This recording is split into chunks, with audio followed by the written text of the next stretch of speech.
for number two step, I'm going to give you some questions that you can ask yourself. Ask yourself this question: what part of you feels aligned and what parts of you feel forced?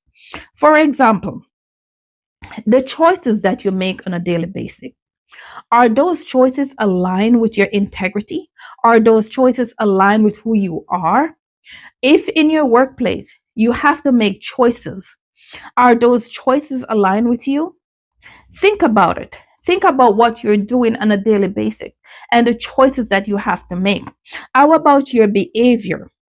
How do you behave when you are with this group of people, when you are with friends, when you are with church, when you're at work? Think about how do you behave.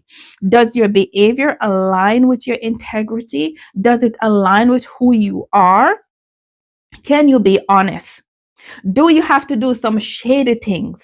Do you have to make shady choices just to please the boss, just to please the family, just to please the group? Do you have to do things that does not align with yourself?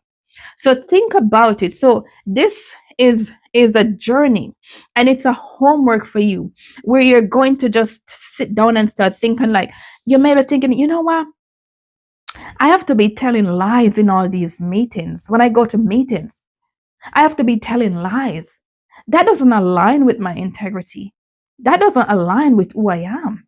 So if you find yourself in the choices and the behavior that you're operating under, if you find that they are not aligned, they are forced, then you need to take a step back and now you need to correct it. If it, maybe you have to leave the situation, maybe you have to leave that job, maybe you have to leave that friendship, maybe you have to stop going out with friends, because you could be go out your behavior, you could be wasted and you're acting different. Maybe you have to start partying. So you have to think about all these things, like, are these things aligned with me? So you have decisions to make.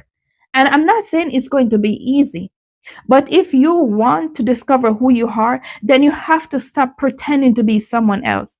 Because chances are, very, very high chances are, that discovering who you are is better than the person you are pretending to be.